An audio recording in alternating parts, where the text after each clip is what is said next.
And now from our studios in downtown Winnipeg, it's time for 107 Live. The Agassiz Chamber Music Festival is in full swing at the U of W this week, and a return guest to this year's festival is violinist Axel Strauss, the first German artist to ever win the International Naumburg, is that how it's pronounced? Yeah, that's how it's pronounced. Yeah. Violin Award in New York. Over the years of Mr. Strauss's career, he's given recitals all over the world. He's performed with orchestras in Budapest, Hamburg, New York, Seoul, Shanghai, Bucharest, just to name a few. He's also served as guest concertmaster of the Berlin Philharmonic and the Montreal Symphony. Mr. Strauss is also frequently invited to perform at music festivals, which have taken him to places like the US, Germany, India, Korea, Japan, and this week, Winnipeg. Welcome to Classic 107. Thank you so much for having me. Now, you are currently also teaching at McGill University. That's correct. Yes, I have been since 2012, actually. Whereas my first year was a commute year between San Francisco, where I lived before, and Montreal. And then I finally settled in Montreal in 2013, full-time. So before we get to what you've been up to, the last time you were here was in 2015. That's right. But I'm always curious to talk to artists, especially like yourself, with such illustrious careers who then turn to teaching, what that transition is like. Not that you've stopped performing, but right. it's a skill to teach, right? Yeah, it's two very different skills and if you will, approaches. It had always been my goal to do both. I mean, I always wanted. It was not really a transition. I started teaching fairly early on. I was lucky that I became the assistant of my violin teacher in Germany, and then later on at Juilliard, when I was with Dorothy DeLay, I became her assistant. And so the teaching was always part of my sort of musical life, and I wanted it that way, and I wanted that balance because I find that teaching and performing, they sort of influence each other. In what way? Tell me. Well, when you perform, you have the practical experience of actually being on stage and playing and seeing what works and what doesn't work, and you can use that in your teaching. That can enhance your teaching a lot, and the teaching, on the other hand, can really enhance the way you look at your own playing, because it happens frequently that you have to look at a problem that a student has that may not be a problem that you have, but it will still be helpful for your own playing to reflect on how that could be tackled. And it happens frequently in the teaching that I tell my students something, and after the lesson I go, yeah, I should actually do that myself. You were here the last time in 2015. Yeah, that's right. You are no stranger to Winnipeg. You've done quite a few things here in the city. What's the connection for you here? Yeah, the connection, I think the first time was actually for me to, I can't remember now if I came the first time for the Rosamunde Festival. Yeah, and then Agassiz, or the other way around, but I've done both. Mm-hmm. And it's always a pleasure to come back here. I mean, it's such a lovely community, and there's such an interest in music and culture, and it's a really wonderful atmosphere here, and I really love coming back here. Is it a bit of a homecoming, this festival, with all of these returning guests for you? Yeah, it's always lovely. It's always a mix when you come to these festivals that you play with people that you've played with at other festivals, or even years back at the same festival, and then you also meet new people that you haven't played with yet. And that's I find one of the interesting things about playing chamber music is that it being a language, if you will, you can make new connections with people, and you can play pieces together that you've played with other people and discover new things about the pieces, and it's just a really fabulous thing to be doing. Yeah. I was really tickled to read that you taught Amy Hillis, who Yes. is also at the festival. Unfortunately, you don't get to play together at this festival, but what's it like for you as a teacher to be at a festival where one of your students is performing? It's a really wonderful thing to see. I mean, Amy did part of her master's with me in San Francisco when I was doing the commute, and then came back to McGill to do her doctorate with me, and she's done exceptionally well. She won the Ecart Grammatique competition. She has an instrument from the Canadian Instrument Bank, and she's doing concert tours all over Canada now. And it's just really wonderful to see when students start to make that transition into professional life and come into their own. And I just really find it really fascinating to watch, and it's very rewarding for me to see that. I was going to say probably very fulfilling for you. Very fulfilling, yeah. So what are you performing at the festival this week?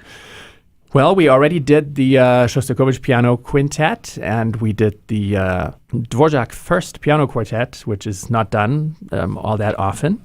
And next we have, what do we have coming up? The Mendelssohn Piano Trio, the C minor, the second one, which is a beautiful piece. That's Thursday, tomorrow. And then on Friday, I'll be doing the Ravel Violin Sonata, the one with the blues, the French blues, and the Turina Piano Quartet. And then on Sunday, in the Gala Finale, we're going to finish with the Schumann Piano Quintet, which is also a perennial favorite with audiences. For good reasons. With very good reason.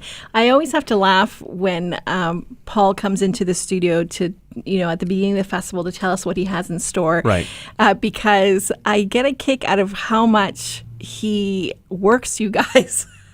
Yeah, it's intense. This festival. It is intense. I mean, it's intense when you have a concert in the evening and you have to rehearse for the next concert on the day of the concert. You're already rehearsing pieces that you're going to play later in the festival because there's a concert every day basically, and but it keeps us off the streets. Keeps you out of trouble. Yes.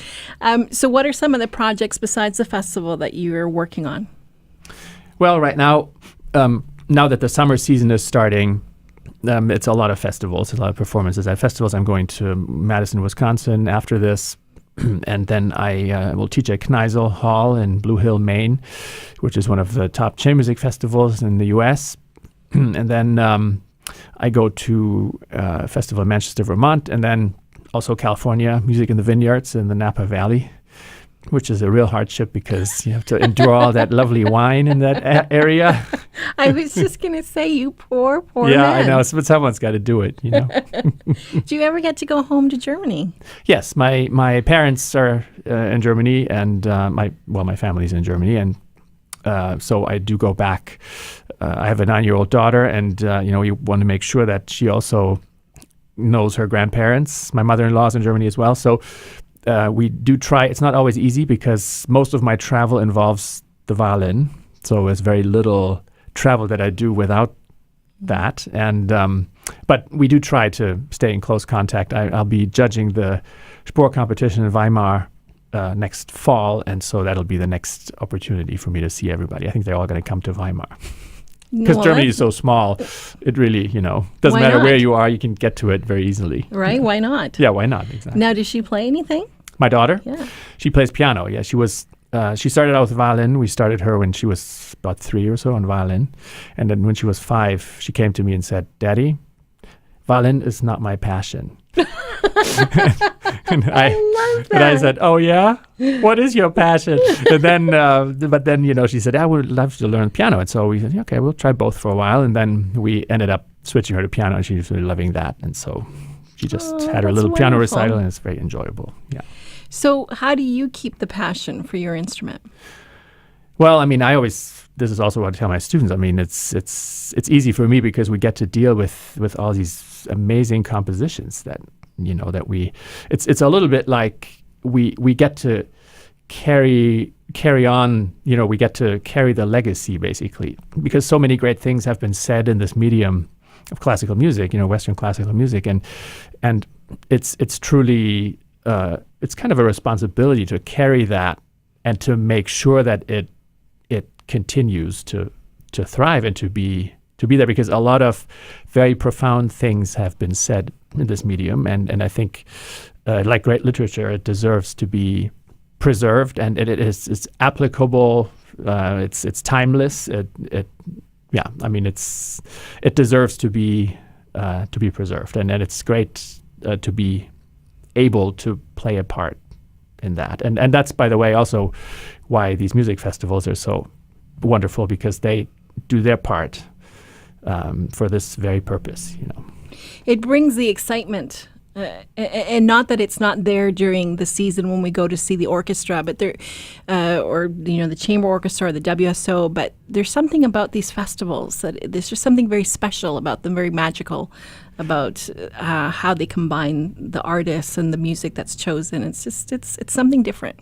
I agree, and many audience members comment on the fact that the intimacy of the medium actually makes them connect with the music in different ways, because when you hear this chamber music in a setting for which it was actually written, for a smaller space, it also makes the audience feel more part of the actual creation process of how the music comes alive, and that's, I think, what makes it unique. Yeah. Hear, hear. We are lucky enough to have you play for us this afternoon. Can you tell us a bit about what you're going to play? Of course, yes. I thought I would play the Courante, the second movement from the D minor solo violin partita by Johann Sebastian Bach. All right. Well, I'll let you get set up there. Okay. And so you can play for us. If you're just tuning in, Axel Strauss, the German violinist, is in studio with me live for a 107 Live. By the way, Axel, we didn't talk about this, but I do think you have the best name in classical music. Oh, well, thank you. Yeah, it comes quite an obligation, to be named Strauss, but there's no relation, unfortunately, as far as I can tell. But even just the first name, Axel, yeah. I just think it's very rock and roll, and I love it. All right, ladies and gentlemen, Axel Strauss.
amazing performance by Axel Strauss, just one of the artists who are being featured at this week's Agassiz Chamber Music Festival. That's happening right now, right through to Sunday. For a complete schedule and to get your tickets to any of the concerts, go to agassizfestival.com. From our studios in downtown Winnipeg, you've been listening to 107 Live, Classic 107's Intimate Concert Series, the soundtrack for your life.